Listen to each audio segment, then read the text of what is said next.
Hukum menikahi ibu mertua setelah menalak anaknya sedangkan dia belum tidur bareng, jima dengan anaknya, Beb.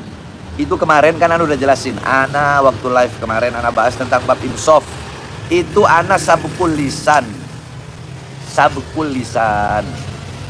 Sabukul lisan itu adalah kesalahan dalam berbicara, kesalahan lidah. Maksudnya apa? Maksudnya lidah kehendak ingin berbicara A tapi lidah berbicara B.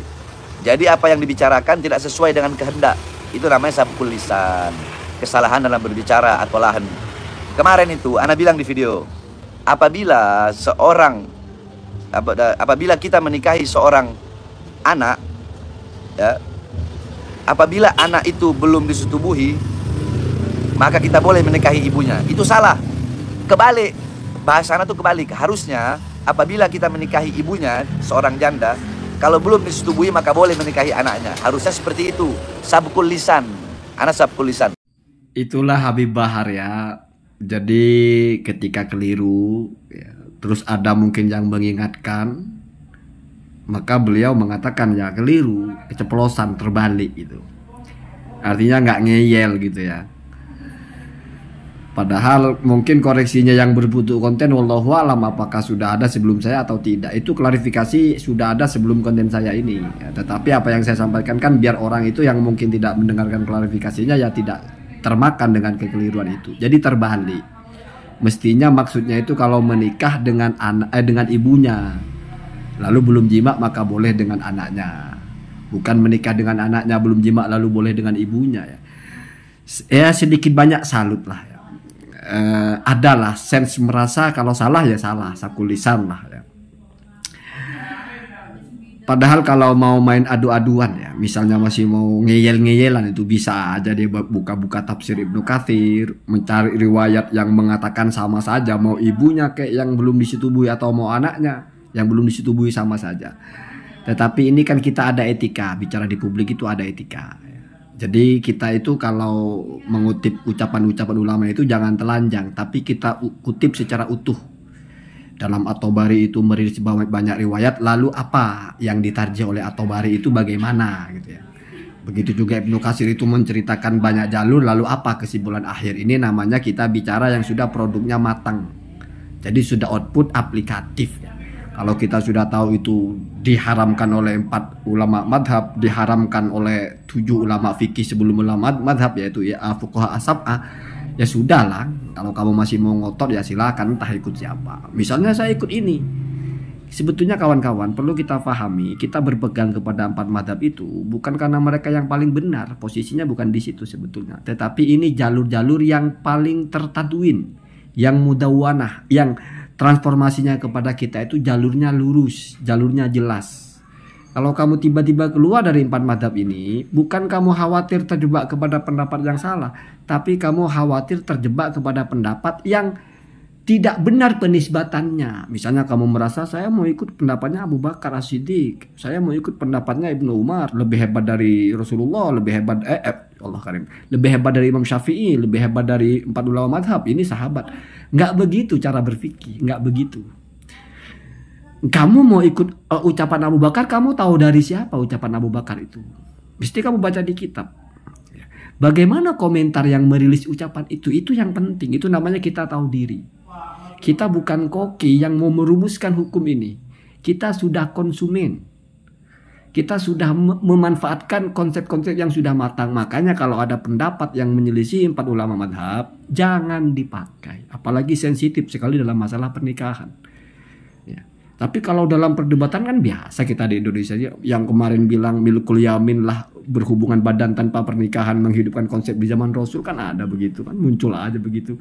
Ada yang bilang Jumat tidak wajib, dia nyari pendapat-pendapat yang paling muncul. Kita untuk apa begitu? Kita sudah punya pakem, kita sudah punya patron. Bagaimana ini sudah tuntas dibahas oleh ulama.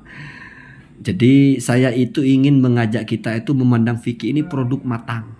Karena kita bukan kokinya, kita bukan yang masak, kita konsumen. Kamu kalau ke rumah sakit bukan menjelaskan kandungan obat, tapi kamu minum obat itu biar kamu sehat. Biar apoteker yang merumuskan itu. Dan kita enjoy dengan kehidupan ini dengan cara seperti itu. Kenapa tiba-tiba dalam agama kita mau kita jadi apotekernya juga, kita yang harus merumuskan obatnya? Itu kan tidak tahu diri. Sampai-sampai misalnya ini cuma ucapan Imam Syafi'i, saya ikut ucapan Rasulullah, bahkan kurang ajar itu. Merasa lebih paham ucapan Asy-Syafi'i, ucapan Rasulullah daripada Asy-Syafi'i. Atau ada yang saya mau ikut ucapan sahabat, Imam Syafi'i kan masih di bawahnya sahabat. Imam Syafi'i itu lebih paham ucapan sahabat, lebih tahu variasi-variasinya, lebih tahu mana yang diunggulkan, mana yang tidak, lebih tahu mana yang valid, mana yang tidak. Jadi agama ini ada jalurnya dan kita berpegang kepada jalur itu. Makanya pengemban agama ini ruhnya adalah ittisolus sanad. Tahu orang ini belajar kemana, nyambung kemana gitu. Nggak potong kompas, kita bongkar kitab terus kita rumuskan lagi hukum, nggak begitu ya.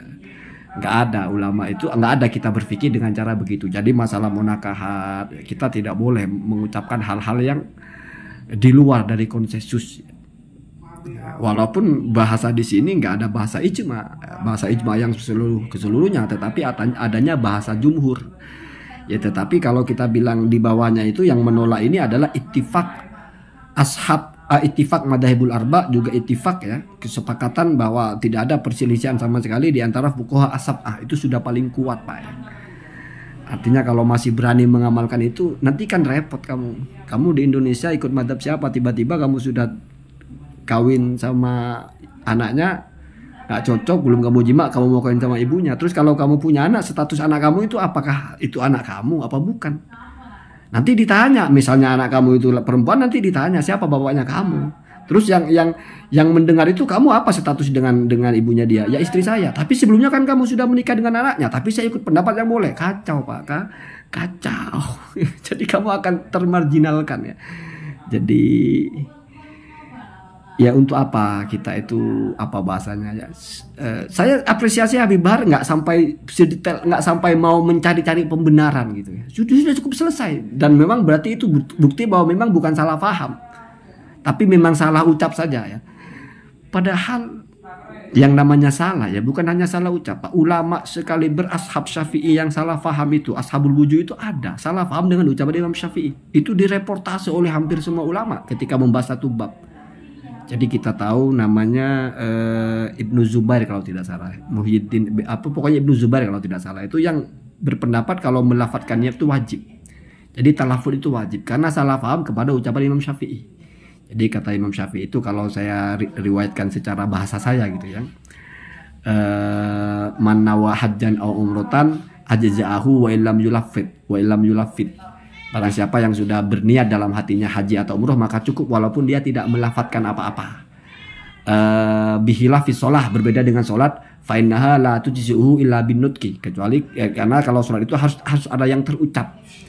La yujzi'u itu berarti tidak sah ya, kecuali ada yang diucapkan. Nah, oleh ulama ini dianggap bahwa yang diucapkan itu niat, padahal maksudnya adalah takbiratul ihram, dan itu konsensus sudah. Ashab Syafi'i mengatakan ini keliru. Itu ulama Pak, keliru, salah paham, biasa, namanya manusia. Lalu kamu bilang, iya kalau begitu berarti yang sekarang pun bisa jadi salah. Bisa Pak, bisa jadi. Tapi yang nyalakan bukan kamu. Jadi kalau kamu mau menganggap ulama ini salah, kamu bawa pendapat ulama lain yang mengatakan itu salah. Bukan menurut kamu salahnya. Misalnya si ahli Jumat kita anggap keliru, boleh kamu anggap keliru, asalkan kamu bawa pendapat ulama yang sekaliber atau bahkan yang di atasnya. Oh, si ahli Jumat itu berbeda dengan ulama ini. Ucapan si ahli Jumat itu berselisih dengan semua ulama, misalnya, itu baru boleh. Kalau menyalahkan si ahli Jumat, menurut saya begini, menurut saya itu salah. Wah Pak, jangan begitu ya, jangan begitu. Jadi salut saja. Berbeda dengan kelompok sebelah, misalnya Kiai Maduddin. Pernah nggak sekali aja kita dengar Kiai Maduddin mengucapkan keliru, padahal udah jelas kitabnya hilang satu lembar? Pernah nggak keliru? Karena lebih konyol mungkin ya. Sudah sempat ngegas ya. Gus Ubab pernah nggak keliru bagaimana dia baca kitab itu, motongnya sembarangan sehingga pemahamannya terbalik? Pernah nggak Kiai Nur Ihya baca tafsir terus ketika mengkritik Gus Rum itu salah memarjikan domber, dan itu sudah hitam putih nggak bisa dibantah? Pernah nggak mengatakan minimal sabkul lisan lah? Karena ini kesalahannya terlalu parah. Kalau kita mohon maaf, ini memang berkaitan dengan kapasitas memahami, bukan sabkul lisan. Kalau cuma mau nyebut ibu terus keceplosan ke anak kan masih masuk akal. Sebetulnya yang dipikirannya itu mau bilang ibu, tapi kok terucap anak, itu masih biasa. Tapi kalau sudah keliru memahami teks Arab, keliru memahami ini, keliru memahami itu, apalagi ngegas, apalagi masang harga, mau ngasih kitab ke Rois, masang harga sebagai orang yang ahli di bidang nasab atau apa, tapi baca kitab nasab aja ya begitu. Kayak Syed Qori misalnya, Alwi Al Mulfaqih itu pernah nggak mereka sekali aja mohon maaf, itu nggak pernah ya. Itu bedanya ya. Allahumma hadina.